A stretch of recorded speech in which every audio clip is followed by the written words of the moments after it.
Hello viewers, welcome to our online lecture series. I am Dr. Archana Chaube, Faculty of Science from the Bhopal School of Social Sciences. In our earlier lecture, we had discussed what are electrolytes, their nature and types.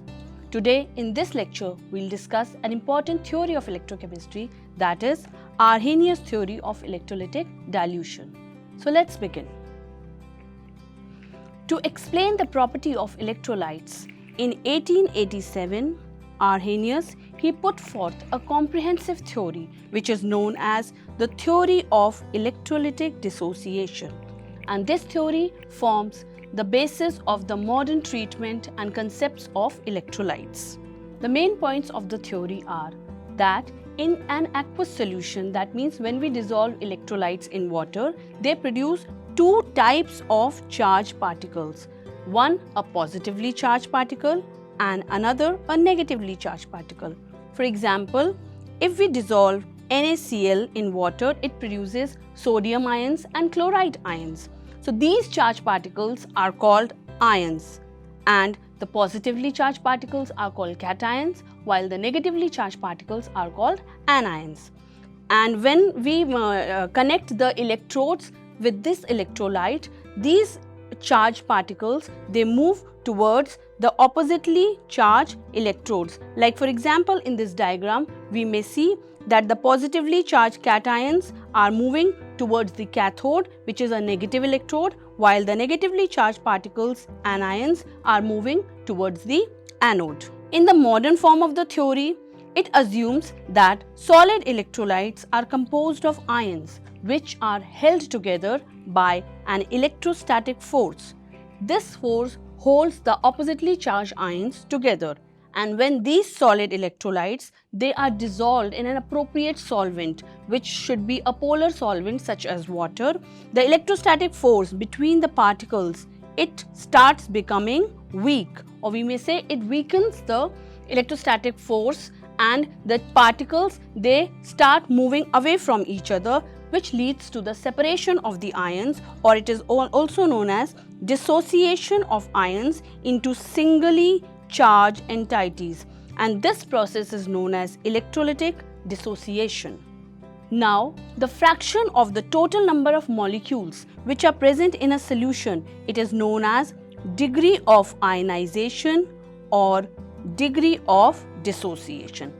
Both ionization and dissociation are interrelated. Why we are saying ionization? Because ionization means the formation of ions. As we had said that Arrhenius said that in aqueous solution, the electrolytes, they dissociate into their respective ions. So therefore, it is the process of ionization, and since the weak electrostatic force which holds these ions together starts getting weakened and the ions start separating or dissociating, therefore it is also referred to as dissociation. So how much amount of ionization or dissociation has occurred, it is termed as degree of ionization or degree of dissociation, and it is represented by the Greek alphabet alpha.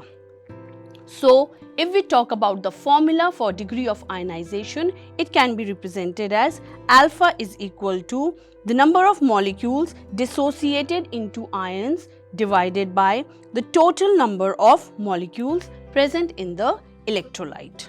Now, since ions are present in the solution, are constantly reuniting with each other, or we may say that a process of dissociation and association continues to take place. We may write, like for example, if AB is an electrolyte and in its aqueous solution, in the forward direction it dissociates into the respective ions, since the electrostatic force of attraction has reduced, but even after this dissociation, a condition comes that the ions start combining, or we may say that in one direction dissociation occurs while in the other direction association takes place. So a condition comes when both the forward and the backward reaction start occurring at the same rate, and this condition is known as state of dynamic equilibrium. When the state of dynamic equilibrium is achieved in any of the reaction, we apply the law of mass action. And what is the law of mass action? Law of mass action is the ratio of concentration of products upon concentration of reactants. And with the law of mass action, we calculate capital K, which is the ionization constant. So, for this reaction that we have represented, AB dissociating into A plus and B minus, the law of mass action is equal to K is equal to the concentration of A plus into concentration of B minus, that is concentration of the products, divided by the concentration of AB, which is our reactant. Now, these are the important points of Arrhenius theory. Now, let's see what are the evidences which support this theory. The X-ray diffraction studies has shown the presence of ions in the electrolytes, and it also shows that these ions, they conduct electricity in the fused state. So this is one of an important evidence which show that electrolytes do produce ions in their aqueous state. The second supporting evidence is that electrolytic solution, they obey the Ohm's law, and this is only possible if the ions which are present in the electrolytes are being produced and they are already present as ions, but they are just held together by electrostatic force, and when dissolved in water, these ions start dissociating and thus they conduct electricity. Another evidence is that if we take an example of any ionic compound undergoing a chemical reaction, like for example sodium ion, silver ion, nitrite ion and chloride ion. When these ions are present in an aqueous solution, they will recombine to give you silver chloride and sodium nitrite. So this reaction is only possible if the ions are present. Therefore, ionic compounds are always termed as electrolytes. Also, another evidence to support the Arrhenius theory is that the electrolytes generally they show color, and the presence of color is due to the presence of ions in the electrolytic solution. The ionic theory explains the abnormal behavior and the unpredictable colligative properties of electrolytes.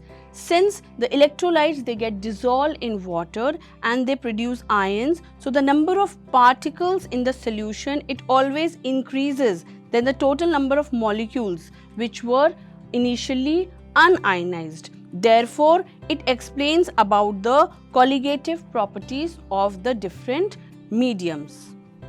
Now, these were certain evidences to support the Arrhenius theory, but there are few drawbacks and limitations of this theory.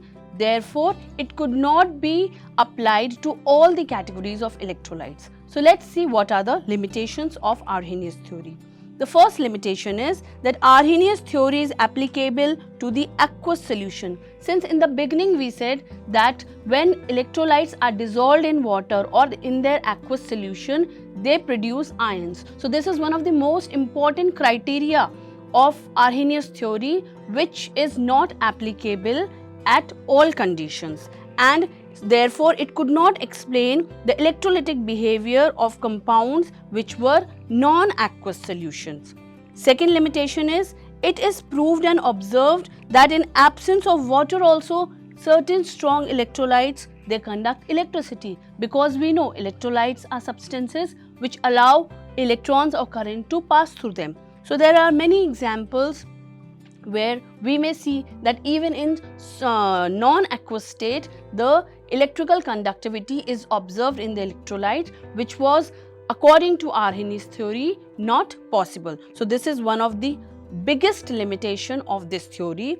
And lastly, we may also say that this theory effectively explain only the behavior of weak electrolyte, or we may reframe it and say that Arrhenius theory is only applicable to weak electrolytes, whereas it could not explain the behavior of strong electrolytes. So, to overcome these limitations, there were furthermore theories which were explained and proposed in the field. So that's all from my side on this topic. Thank you and keep watching our channel.